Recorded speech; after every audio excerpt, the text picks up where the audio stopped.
সাকিব আর সেই সাকিব নেই। সত্য কথা। বয়স ৩৯ ছুঁই ছুঁই। সময়ের নিয়মেই তো সময় কেড়ে নিয়েছে অনেক কিছু। ব্যাটে বলে মরচে ধরেছে, রিফ্লেক্স কমে গেছে। আর চোখের সমস্যাটা তো তার এখনকার দিনের নিত্যসঙ্গী। তারপরও কখনো সখনো কোনো কোনো ম্যাচে পুরনো সাকিব ফিরে আসেন। ফিরে আসেন চ্যাম্পিয়ন সাকিব। তার ব্যাটের ঝলকে, তার বোলিং ক্যারিশমায়।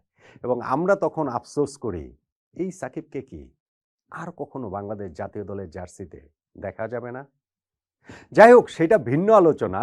তবে সাকিব আল হাসানের চ্যাম্পিয়নের মতো প্রত্যাবর্তনের আরও একটা ম্যাচ আমরা দেখতে পেলাম আইএল টি-20-র সেকেন্ড কোয়ালিফায়ারে, যেইখানে ব্যাটে বলে দুর্দান্ত অলরাউন্ড পারফরমেন্সে পুরনো সাকিবকেই তিনি যেন ফিরিয়ে এনেছিলেন, দলকে জিতিয়ে ফাইনালে তুলেছেন এবং নিজে হয়েছেন প্লেয়ার অব দ্য ম্যাচ। টি-20 ক্রিকেটে আরও একটা জায়গায় তিনি আরও একটুখানি এগিয়ে গেলেন, যেইখানটাতে এখন ঘাড়ে নিঃশ্বাস ফেলছেন দুই কিংবদন্তি, গায়রন পোলার্ড ও গ্লেন ম্যাক্সওয়েলের। আরও একজন অবশ্য আছেন অনেক সামনে, ক্রিস গেইল। তাকে ছোঁয়া হয়তো সম্ভব না, কিন্তু পোলার্ড ম্যাক্সওয়েলকে ছাড়িয়ে যাওয়াটাও এই সাকিবের পক্ষে এখন সম্ভব, ভীষণ রকমই সম্ভব।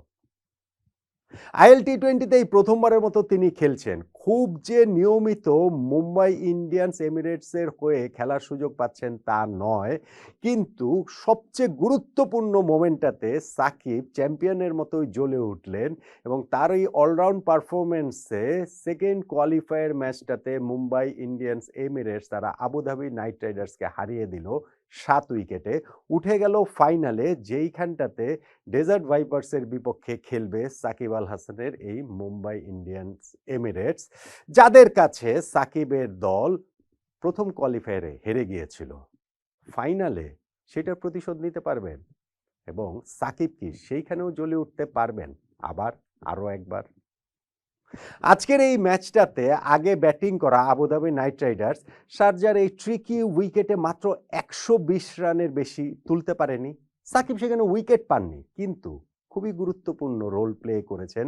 ৪ ওভার বোলিং করে মাত্র ২০ রান দিয়েছেন এবং বোলিং করেছেনও তিনি কোন সময়টাতে, একেবারে নতুন বলে প্রথম ওভারটাই তার হাতে তুলে দেওয়া হয়। প্রথম ২ ওভার বোলিং করে তিনি, স্পেলের ২ ওভার আর কি, ফার্স্ট ওভার এবং থার্ড ওভার, সেইখানটাতে মাত্র ১১ রান দিয়েছেন। এরপরে আবার 9th ওভারে ফিরেছিলেন, সেইখানটাতে ৫ রান দিলেন। 13th ওভারটাতে আর তার লাস্ট ওভার করতে এসে আর ৪ রান দিলেন। ৪ ওভার বোলিং করে ২০ রান দিয়েছেন তিনি মাত্র, যেখানে এই ২৪টা বলের মধ্যে ৯টাই ডট বল এবং এই ২৪ বলের মধ্যে প্রতিপক্ষ সাকিবকে বাউন্ডারি মারতে পেরেছে কেবল একটি বলে, ছক্কা হয়ে গিয়েছিল সেটা। সো সাকিবের এই বোলিংটা ছিল দুর্দান্ত। ম্যান অফ দ্য ম্যাচ হওয়ার জন্য অবশ্য সেটা যথেষ্ট ছিল না। সেই জায়গাটাতে সাকিবের ব্যাটিংটাও খুব গুরুত্বপূর্ণ রোল প্লে করেছে। সাকিব আগের যেই ম্যাচগুলো খেলেছেন এই মুম্বাই ইন্ডিয়ান্স এমিরেটসের হয়ে, সেই আগের ৬ ম্যাচের মধ্যে ৩টাতে তিনি মাত্র ব্যাটিংয়ে নামার সুযোগ পেয়েছিলেন। তার মধ্যে সর্বোচ্চ স্কোর ছিল অপরাজিত ১৭। ওই দিনও তিনি ম্যান অফ দ্য ম্যাচ হয়েছিলেন, সঙ্গে ২টা উইকেট পেয়েছিলেন। এই দিন ৩৬ রানে যখন ২ উইকেট পড়ে যায় দলের 8th ওভারে, তখন কিন্তু ১২০ রানের টার্গেটটাকেও একটুখানি কঠিন মনে হচ্ছিল। আর উইকেটটাও তো মোটেই সহজ ছিল না। সেইটাকে সাকিব আল হাসান সহজ করে তোলেন। টম বেন্টনের সঙ্গে তার ওই জুটিটা ৮০+ রানের, যেইখানে সাকিব নেমেই প্রথম বলেই সুনীল নারিয়ানকে ৪ মারলেন। পীযূষ চাওলাকে পরপর ২টো ৪ মারলেন, যেইখানে একটা ছিল রিভার্স সুইপে।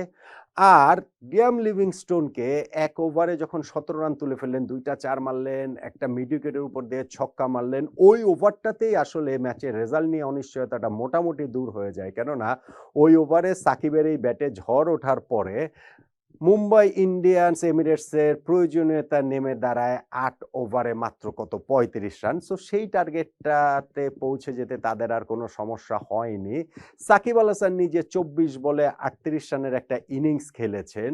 ইনিংসটা আরো বেশি পূর্ণতা পেত বা নিজে আরো বেশি তৃপ্তি পেতে পারতেন যদি খেলাটা শেষ করে আসতে পারতেন, শেষ পর্যন্ত থাকতে পারতেন। সেইটা পারেননি। একটা মাত্র স্কোরিং শট দূরেই তার দল তখন ছিল। জয়ের জন্য ৩ রান প্রয়োজন। ওই সময় সাকিব একটা স্লোয়ার বলকে উড়িয়ে মারার চেষ্টা করেছিলেন। মিড অফে ক্যাচ দিয়ে তিনি আউট হয়ে যান। তারপরেও সেটা জিততে তো আর এমআই এমিরেটসের কোনোই সমস্যা হয়নি। ৭ উইকেটে ম্যাচটা জিতে যায়।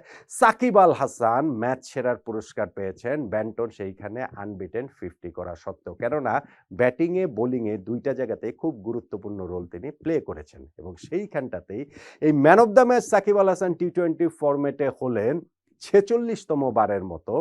৪৮ বার ম্যান অফ দ্য ম্যাচ হয়েছেন কাইরন পোলার্ড ও গ্লেন ম্যাক্সওয়েল। যেটা বলছিলাম তাদের চেয়ে মাত্র ২ ধাপ পিছিয়ে সাকিব রয়েছেন।